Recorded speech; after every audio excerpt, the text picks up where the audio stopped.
Assalamualaikum warahmatullahi wabarakatuh. Waalaikumsalam warahmatullahi wabarakatuh. Selamat datang dan selamat berjumpa dengan kami dalam sebuah acara yang sangat istimewa, yaitu BBA, Bincang Bersama Asatidz. Dan dalam kesempatan hari ini kita akan berbincang-bincang dengan salah seorang ustadz yang juga merupakan salah seorang pengasuh pondok pesantren di Tanjung Merawa, yaitu Ustadz Muhammad Fatih Al-Malawi. Selamat datang Ustadz, apa kabar? Alhamdulillah. Ya, alhamdulillah sehat. Sehat. Ya, kita tahu bahwasanya pondok pesantren merupakan salah satu sarana dalam pendidikan di dalam dunia Islam, dan Ustadz Muhammad Al-Fatih ini adalah merupakan pengasuh pondok pesantren, yaitu Pondok Pesantren As-Saqafi. Maka dalam kesempatan hari ini kita akan mengenal lebih jauh, lebih dekat, dekat lagi ya, berkaitan dengan pondok pesantren ini. Bagaimana riwayat pondok pesantren dan seperti apa tujuan dari pondok pesantren ini dibangun oleh Ustadz Muhammad Al-Fatih Al-Malawi. Maka untuk itu kita akan berbincang-bincang dengan beliau. Ustadz, pondok pesantren ini kan merupakan sebuah sarana pendidikan yang luar biasa bagi umat Islam. Iya, iya. Ini ada pondok pesantren As-Saqafi. Kapan ini Ustaz pondok pesantren ini didirikan oleh Ustaz? Baik, bismillahirrahmanirrahim. Assalamualaikum warahmatullahi wabarakatuh. Alhamdulillah, salatu wassalamu ala rasulillah wa ala alihi wa ashabihi wa mawalahu ba'du. Pondok pesantren As-Saqafi ini sebenarnya dari kajian sore. Jadi kebetulan waktu itu almarhumah ibu saya minta bahwa saya sudah lama di Medan. Saya alumni dari Al-Qismul Ali, Al-Jam'iyatul Wasliyah, yakni kalau dulu orang menyebutnya Qismul Ali saja. Iya, di Jalan Ismailiyah. Nah, kebetulan saya sekitar 10 tahun di Medan, kemudian dia bilang bahwa carilah orang yang bisa kau ajar. Kapan lagi kau mengamalkan ilmumu? Itu sekitar tahun 2013 gitu. Kurang lebih. Sudah lama juga. Iya, sekitar 2013. Tahun 2013 itu sudah mulai ada anak-anak yang belajar sore, mengaji Al-Quran. Kemudian separuh diantaranya saya ajari mereka untuk belajar Nahwu Shorof. Karena ini menurut saya amat penting. Nah, kemudian setelah itu anak-anak yang belajar sore ini, ada salah satu di antara orang tuanya bilang ke saya bahwa, Ustadz, kenapa tidak membuat pesantren saja? Nah, saya mikir, ini buat pesantren ini mesti harus punya tanah, dan tanahnya juga harus luas. Tidak segampang itu gitu. Tidak segampang itu. Harus punya bangunan. Sementara saya tidak punya dana, tidak punya keuangan dalam persoalan itu. Jadi bagaimana? Nah, kemudian saya dialog dengan salah seorang teman, dia bilang buat aja dulu. Kemudian waktu berjalan, ya tidak ada masalah. Persoalan izin bagaimana, saya bilang. Dia bilang bahwa keizinan gampang, yang penting ada muridnya dulu. Jadi ada muridnya dulu. Sudah ada, iya. Sore sudah ada. Nah, salah satu mereka yang kemudian belajar sore ini, rata-rata di antara mereka sudah ada yang kelas 6. Dan itu jadi cikal bakalnya gitu ya. Itulah cikal bakal dari adanya murid-murid di pondok pesantren As-Saqafi ini. Hingga kemudian saya buat, kemudian saya jumpai teman yang bisa buat brosur, dan itu belum ada izin. Saya jumpai beberapa orang. Model nekat juga. Oh, ini model nekat betul. Model nekat. Yeah. Saya jumpai beberapa orang tua di antara mereka. Kemudian saya bilang, anak bapak mau masuk pesantren saya. Karena memang bapak kemarin bilang bahwa saya disuruh bangun pondok pesantren, saya tidak punya dana. Saya mintai dulu dananya. Belajar belum, kemudian baru buat brosur, izin juga belum. Iya. Nah, itu pertama kali. Kalau tidak silap saya, perizinannya sekitar tahun 2017. Iya. Seingat saya. Ya, nanti kalau dana itu kayaknya nanti kita akan kulik-kulik sedikit. Siap. Karena memang membangun pesantren ini bukan sesuatu yang mudah. Iya. Tadi berawal dari saran orang tua, kemudian ada masukan dari kawan-kawan, orang tua dan kawan-kawan yang lainnya. Karena memang pesantren ini adalah lembaga pendidikan yang, ya kalau bagi saya pesantren itu besar Ustaz lembaga Iya, pendidikannya. iya, Nggak kayak membangun rumah dan yang lain. iya. Jadi selain ada saran, ada masukan, tujuannya apa sih Ustaz membangun pesantren? Kenapa nggak membangun yang lain kalau hanya sekedar untuk pendidikan? Kenapa harus pesantren gitu Ustaz? Iya. Saya melihat bahwa pesantren itu adalah tempat untuk menimba ilmu, ilmu-ilmu bahasa Arab dan ilmu-ilmu agama. Bahasa Arab dan ilmu-ilmu Iya, agama. bahasa Arab dan ilmu-ilmu agama. Kemudian belakangan berkembang bahwa pesantren juga tempat untuk melakukan tahfiz Quran atau menghafal Al-Quran. Nah, itu. Dulu dalam benak saya pesantren itu tidak ada tahfiz Quran dalam benak saya, karena saya bukan alumni yang memang menghafal Quran. Saya alumni Al-Qismul Ali yang belajar bahasa Arab dan belajar ilmu-ilmu Islam. Termasuk juga bahwa ketika saya pernah ke Jawa Timur, saya tidak punya maklumat pesantren itu menghafal Quran. Sependek pengetahuan saya, ketika saya di Jawa Timur menjumpai beberapa pesantren, itu rata-rata belajar bahasa Arab, ilmu nahwu, shoroh, balaghah, dan seterusnya, dan kemudian belajar ilmu Islam, tafsir, dan seterusnya. Nah, maka saya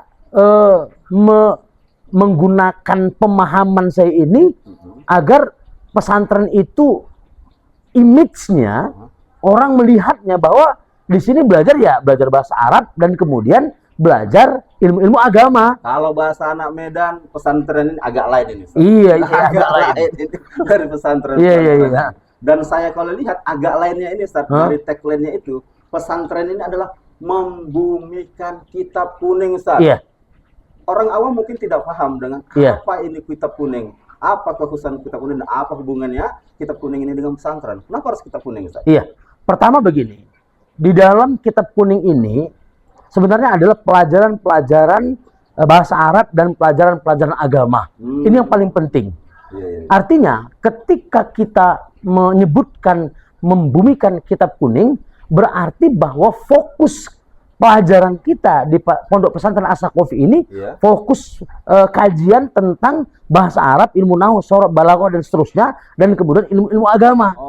Gitu. Itu kitab kuning Itulah yang dimaksud dengan kitab kuning tadi itu. Lah, kalau kemudian sekarang berubah kitabnya menjadi kitab putih, ya Allah bisa kan? Jadi kitab kuning itu istilah, bukan kitab warna kuning gitu. Iya, ada juga. Misalnya ini juga berwarna kuning ini. Juga ya, ini kuning, ya. Jadi karena berawal warnanya kuning, maka jadilah istilah itu kitab kuning. Dan khusus membahas tentang ilmu-ilmu agama. Ilmu bahasa Arab dan ilmu-ilmu agama. Dan termasuk juga karena memang trennya belakangan bahwa pesantren itu juga adalah tempat di mana orang untuk menghafal Quran. Nah, kita tambahkan bahwa di pesantren ini juga ada target-target untuk menghafal Al-Quran. Itu begitu. Iya. Jadi kitab kuning ini adalah merupakan kitab yang menjadi kekhususan dibahas di dalam pesantren ini, Ustaz. Pesantren As-Saqafi ini. Iya. Jadi memang karena begini, bahwa para ulama kita, termasuk Umar bin Khattab radhiyallahu anhu, pernah menyatakan bahwa pelajarilah bahasa Arab. Karena bahasa Arab itu adalah ilmu untuk memahami agama kalian. Masya Allah. Nah, termasuk juga bahwa kalau kita baca di dalam beberapa penjelasan ulama, misalnya saya membaca penjelasan dari Syekh Taqiyuddin Ad-Damahani misalnya, rahimahullah ta'ala. Beliau menyatakan bahwa salah satu dari kemunduran umat Islam adalah ketika umat Islam itu mengabaikan bahasa Arab. Dah, ini kita paham betul. Kenapa? Karena Al-Quran juga diturunkan dalam bahasa Arab yang nyata. Maka tidak mungkin orang bisa memahami Islam dengan baik kalau seandainya tidak belajar bahasa Arab. Nah, disitulah pentingnya tadi itu. Situ kuncinya. Jadi kalau kita bisa bilang bahwa miftahul ulum atau kunci dari ilmu-ilmu, khusus ilmu agama, adalah lughatul Arabiyah, yakni bahasa Arab. Di situ. Kenapa? Karena ketika umat melalaikan, umat mengabaikan bahasa Arab, malapetaka kemunduran umat Islam itu semakin parah. Gitu. Jadi Ustaz, kalau tadi anak-anak di pesantren As-Saqafi ini kemudian belajarnya adalah bahasa Arab dengan kitab kuning, kita mau jadikan apa mereka Ustaz? Ya, karena dan kebutuhannya apa ini sehingga pesantren ini kekhususannya membahas kitab kuning tadi itu Ustaz? Apa kira-kira tujuan Ustaz? Kemudian anak ini harus membahas bahasa Arab, kitab kuning, ke depan itu seperti apa Ustaz? Terutama untuk dunia Islam. Nah, pertama bahwa untuk dunia Islam itu penting. Kenapa? Karena memang bahasa Arab itu kalau kita mau lihat dunianya dulu. Nah, saya punya kawan kebetulan dia orang dapat suami orang Malaysia. Kemudian dia telepon saya gitu, Ustaz, tolong ajarkan anak saya bahasa Arab. Nah ini kenapa saya bilang gitu? Anaknya ternyata mau kerja di salah satu negara di Timur Tengah. Nah, gitu. TKW. Iya. Iya, TKW. Tetapi posisi anaknya lumayan cukup bagus. Iya. Gaji sampai 30 juta per bulan. Wah, luar biasa kan? Gitu. Nah itu. Nah, kalau kita lihat sekarang di Timur Tengah itu kan luar biasa ya. Artinya kekayaan itu di sana. Iya. Kalau kita cerita berkaitan dengan persoalan dunianya. Jadi tidak ketinggalan juga ini bahasa Arab ini. Kalau kita pelajari dengan sungguh-sungguh bahwa dunia bisnis menggunakan bahasa Arab. Saya melihat kebetulan anak saya ada di Mesir. Itu di Mesir itu ada perusahaan minyak wangi yang saya melihat di sini belum ada tuh. Yaitu komunikasi juga bagus kalau dari sisi bisnis. Tetapi dari sisi kita melihat dunia Islam, bahwa dunia Islam insya Allah akan bangkit dengan bahasa Arab, itu juga fakta dan itu juga nyata. Kita bisa melihat di zaman Rasulullah SAW tidak semuanya pergi berjihad. Tetapi harus ada orang-orang yang memahami bahasa Arab lebih mendalam, memahami Al-Quran, memahami hadis Nabi SAW. Begitu juga kalau kita melihat bagaimana ilmu di masa kekhilafan Abbasiyah, itu juga luar biasa. Bahasa Arab luar biasa. Bahkan Imam Syafi'i rahimahullah ta'ala menyatakan bahwa kalian tidak akan paham tentang agama kalian, sama sebagai pernyataan Umar bin Khattab, kalau seandainya kalian tidak belajar bahasa Arab. Bahkan Imam Syafi'i mengatakan belajar bahasa itu fardu ain. Fardu ain. Imam Syafi'i mengatakan bahasa Arab itu hukumnya mempelajarinya adalah fardu ain. Gitu. Jadi bahasa Arab ini Ustaz, ternyata tidak kalah keren. Bahkan saya melihatnya lebih keren dari bahasa-bahasa lain. Apa bahasa Inggris? Luar biasa. Bisa bisnis, bisa untuk kemudian Islam dan yang lainnya. Bisa. Luar biasa. Saya pernah disewa gitu salah satu perusahaan roti. Kebetulan di situ ada, kalau bahasa Inggris ingredient daftar isi atau apa namanya itu. Nah itu saya disuruh buat itu. Nah itu lumayan juga uangnya itu per bulan.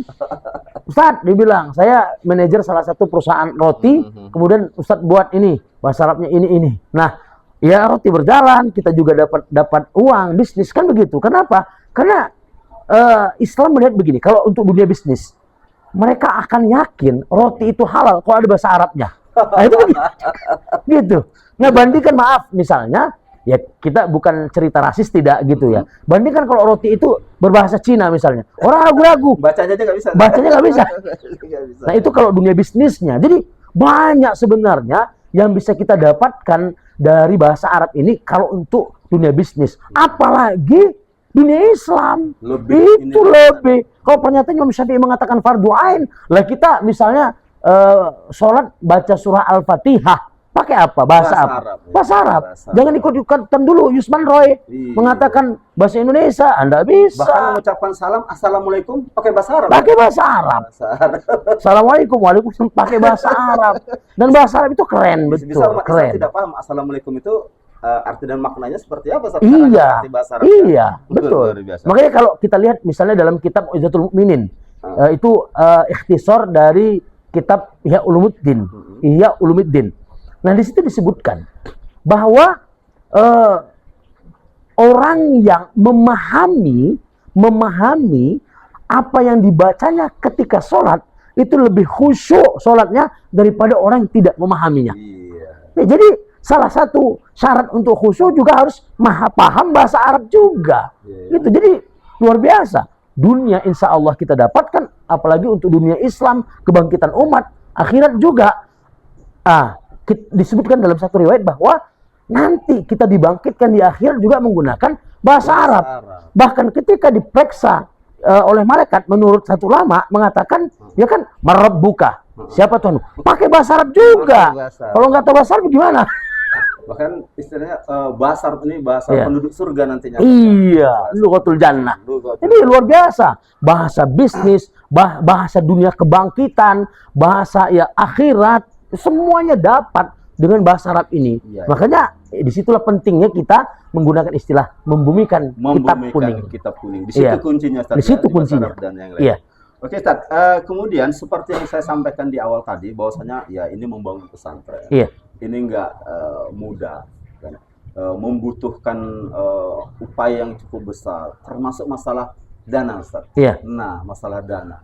Ustaz tadi kan kayaknya di awal mengatakan membangun pesantren hanya sekedar saran dan yang lain dan modal nekat. Emang iya, Ustaz waktu itu tidak berpikir ini membangun ini nyari dananya seperti apa? Atau iya, selama ini pesantren ini dibangun dengan dana apa, Ustaz? iya.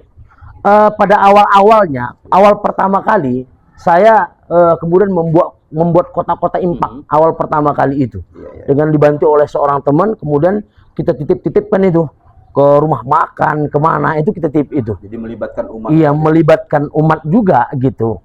Nah, pada akhirnya kemudian dulu kita di desa ini, desa Bandar Labuan itu ada namanya Majelis Zikir Al-Wihdah. Oh.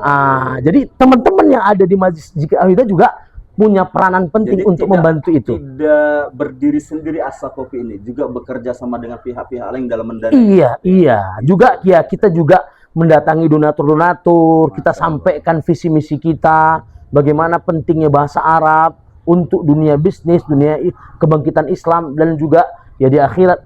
Pokoknya kita jelaskan sehingga mereka yakin, oh iya, gitu. Bahkan ada yang sampai datang kemari, kemudian melalui teman-teman juga di Majelis Zikir Ahwidah juga, kemudian menggunakan proposal-proposal, sehingga ya, Ustadz perlu apa? Ada yang kemudian bawa besi kemari, kemudian ya, ada yang kemudian berinfak batu, ada yang berinfak uang, dan seterusnya. Artinya pesantren As-Sakofi ini juga memberikan pintu jalan bagi kaum muslimin untuk beramal jariah. Iya, betul. Ini luar biasa sekali Iya, dengan iya, amal jariah iya. itu, ya. Sehingga impak yang mereka bangun ini bisa membangun pesantren, Iya. anak-anak bisa belajar kitab kuning, Iya. bahasa Arab, visinya tadi ke depan luar Betul. biasa. Tapi memang begini, ada orang-orang kaya yang juga dia bingung mau menempatkan uangnya di mana. Kalau kita Ada. bingung nggak punya uang, Iya, ya, bingung uangnya mau iya. dimana, Ustaz, ya? Bahkan dengan dia berinfak di pondok pesantren As-Sakofi ini termasuk sedekatun jariyah sebagaimana hadis Nabi. Iya, benar. Idza mata bnu Adam in qata'a amalu illa min salasin. Iya. Apabila meninggal anak manusia, anak Adam, terputus amalnya kecuali 3, salah satunya adalah sedekatun jariyah. Jariah. Sedekah atau wakaf yang dia berikan atau infak yang diberikan untuk apa? Amalnya. Ini terus mengalir. Kenapa? Ini thalabul ilmi. Ini menuntut ilmu yang pahalanya luar biasa. Barang siapa yang memudahkan dirinya untuk menuntut ilmu, maka Allah akan mudahkan dia untuk masuk ke dalam surga. Nah, termasuk orang-orang yang berinfak itu memudahkan orang lain untuk menuntut ilmu tadi itu. Iya, memudahkan orang lain. Iya. Ya, jadi itu tadi cerita tentang dana dan ini melibatkan umat, ya, peluang beramal jariah dan yang lain.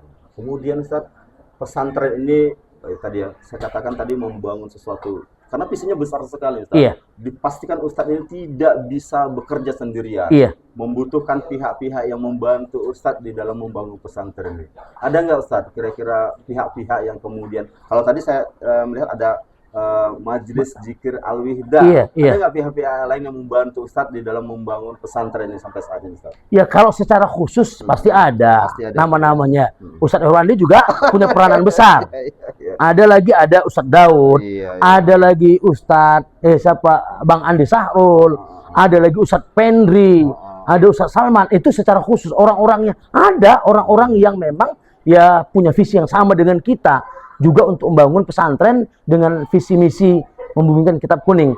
Nah, termasuk juga ada juga yang macam-macam, ada Ustadz Dani Umbara dan seterusnya lah, banyak. Pastinya begitu. banyak pihak-pihak Iya. yang tidak bisa disebutkan namanya Iya, satu-satu. iya, tidak bisa disebutkan karena memang banyak yang Iya, punya iya. visi misi yang sama. Iya. Tetapi juga bahwa ini melibatkan juga kaum muslimin secara keseluruhan, Iya, iya. gitu. Sebagai contoh misalnya, ini tanah kita juga masih cicil gitu ya, Luar dengan biasa, ya. seorang kawan. Karena Nah, modal nekat tadi, Iya. tanah nyicil pun jadi. Ya, Iya, cuman bagus kan, ya orang untuk ngasih cicilan tanah itu juga gimana gitu kan. Kalau tidak berbaik hati, kalau kemudian dia juga tidak merasa ada visi misi yang sama untuk membangun keumatan, visi misi keumatan, Iya, iya. ya mungkin kan. Nah itu, jadi kita cerita dengan teman-teman juga gitu tentang itu, sehingga dikasihlah kita nyicil tanah begitu. Dengan tekad yang kuat itu, Iya. Allah juga memberikan Ya, kemudahan. insya Allah, bagi kita insya Allah. membangun Wa pesantren. may yattaqillaha yaj'al lahu makhraja wa yarzuqhu min haitsu la yahtasib. Tapi kan Ustadz, walaupun tadi sudah dibantu banyak pihak dan yang lain, yang namanya membangun pesantren Ustadz, suka dukanya pasti ada. Iya. Mungkin Ustadz dalam beberapa hal itu, ya mungkin lagi mau membangun, uang nggak ada dan yang lain. Iya, iya. Kira-kira berbagai macam suka duka apa Ustadz yang pernah dialami di dalam membangun pesantren ini Ustadz? Ya pastilah, berkeluarga juga kita ada suka duka, Iya, iya. berteman juga ada Iya, suka iya, duka. iya. Nah itu, tetapi bahwa kita cerita tentang kebaikannya, sukanya saja, bahwa di sini kita bersama-sama, di sini kita bekerja sama, sebagaimana firman Allah Subhanahu wa taala, wa ta'awanu 'alal birri wat taqwa. Kita ta'awun untuk apa? Berbuat kebajikan dan berbuat takwa.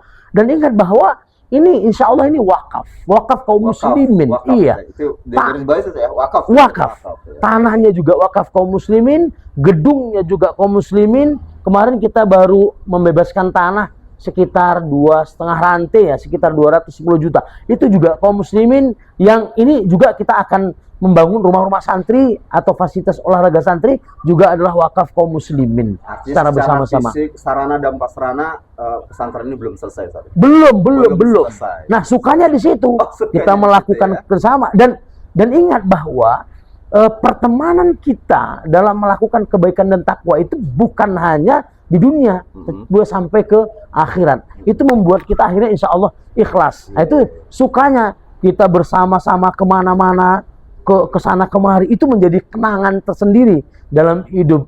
Ya dukanya itu ya mungkin ketika kita mau beli tanah, ketika kita mau bangun, kita tidak punya uang, ya itu ya bagaimana caranya, kita harus ya minta sama Allah, kita harus sholat duha, tahajud dan seterusnya. Jadi banyak pengalaman, ya itu pasti suka duka itu pasti kita alami. Oke, luar biasa Ustaz. Ya. Terakhir nih Ustaz. Ya.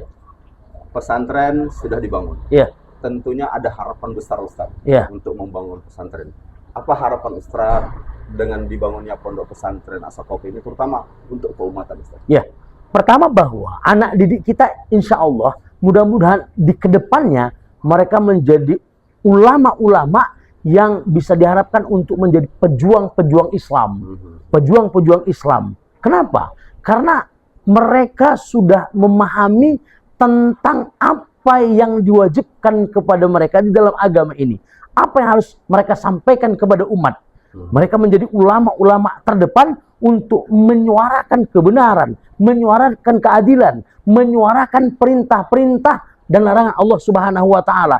Dan termasuk juga harapan kita, mereka juga menjadi pemimpin di tengah-tengah umat dengan memimpin umat secara baik gitu. Misalnya kalau disebutkan di dalam Al-Quran disebutkan Bismillahirrahmanirrahim, wal takum minkum ummatu yad'una ilal khair ya'muruna bil ma'ruf wa yanhauna 'anil munkar. Dan kita diperintahkan oleh Allah Subhanahu wa taala untuk menyeru manusia. Nah, disitulah pentingnya kita menjadikan anak-anak kita itu menjadi ulama, menjadi pemimpin. Nah, itu yang pertama. Yang kedua bahwa kita selalu mengatakan bahwa kalau anak-anak kita yang tamat dari sini, buat pesantren juga. Buat cabang. Silakan, buat cabang. Apakah itu cabang dari As-Saqafih atau mereka buat pesantren sendiri, kemudian kita bantu mereka. Kita bantu mereka. Kenapa? Kita punya misi keumatan, di mana umat Islam pada saat ini ketika mereka berbondong-bondong hanya untuk mendapatkan dunia, atau mereka punya masalah dalam persoalan pendidikan, dan akhirnya kita melihat banyak yang narkoba, banyak tawuran, banyak begal dan seterusnya. Ini kan wajah-wajah kusut di kalangan kaum muslimin secara khusus misalnya di Indonesia. Nah, kita berharap di kedepannya nanti di masa yang akan datang, insya Allah tidak ada begal. Tidak ada begal, tidak ada yang narkoba lagi, tidak ada yang kalau bahasanya antara pria wanita itu pergaulan bebas. Tidak ada lagi pergaulan bebas. Hal yang hari ini sangat miris Ustaz ya. Iya, sangat miris dalam dunia pendidikan. Nah, inilah yang mau kita bangun. Waktu saya kuliah, dosen saya bilang begini. Dia bilang, kurikulum apapun tak ada itu, kata dia. Maksudnya apa ini tak ada? Yang betul kurikulum Islam juga, kata dia. Nah, makanya kembali kepada Islam, insya Allah Islam membawa manusia kepada rahmatan lil alamin. Itu begitu. Ustaz, mungkin saya agak kelupaan tadi, Ustaz. Iya. Karena ini berbicara harapan. Iya. Alumni Ustaz Iya. sudah sampai mana, Ustaz? Kemana Iya. sudah alumni Ustaz Iya. untuk membantu tadi, Ustaz? Seperti apa alumni kita, Ustaz? Iya. Pertama alumni kita juga ada yang di Mesir ya. Oh, Iya, ada yang di Mesir. Kemudian ada di Cinta Quran Center di Tangerang yang punya siapa? Ustadz Fatih Karim itu. Fatih Karim. Iya. Ada juga yang di Malang, di Win Malang. Ada juga yang di USU. Menyebar, Ustaz, ya? Menyebar. Iya, menyebar. Silakan saja gitu. Jadi kalau menyebar itu harapannya semakin besar, Ustaz. Semakin besar. Iya, semakin besar. Nah, kita satu saat nanti akan buat pertemuan alumni di mana saja, suruh pulang. Nah, kita mau buat haul kalau bahasanya haul. Insya Allah. Ya, baik Ustadz. Ya. Mungkin itu tadi bincang-bincang kita ya bersama Ustadz Fatih Al-Malawi mengenal Pondok Pesantren As-Sakofi. Tadi sudah dijabarkan bagaimana pesantren As-Sakofi ini sejarah dibangun, bagaimana prosesnya, Ya. dan juga harapan-harapan yang diinginkan oleh Ustadz Fatih Al-Malawi di dalam membangun Pondok Pesantren As-Sakofi ini. Segera Ustaz, atas waktunya. Jazakallah. Mudah-mudahan pesantrennya semakin maju. Amin. Dan tentunya sesuai dengan harapan kita tadi, ini kedepannya adalah bagaimana kita itu bisa membangun peradaban Islam. Insya Allah. Karena memang pesantren ini membahas ya kitab kuning, membahas bahasa Arab dan yang lain yang itu sangat dibutuhkan bagi umat Islam kedepannya. Iya. Baik, hadirin yang dimuliakan Allah Subhanahu wa taala, demikian tadi bincang-bincang kita yaitu BBA, bincang bersama Ustadz yang membicarakan tentang Pondok Pesantren As-Sakofi. Mudah-mudahan perbincangan kita hari ini memberikan manfaat kepada kita semua dan insya Allah kedepannya ya kita akan bertemu lagi dengan ustadz-ustadz yang lain yang akan membicarakan tentang masalah-masalah keumatan. Saya Herwandi sebagai moderator mengucapkan ribuan terima kasih kepada pemirsa. Wassalamualaikum warahmatullahi wabarakatuh. Waalaikumsalam warahmatullahi wabarakatuh.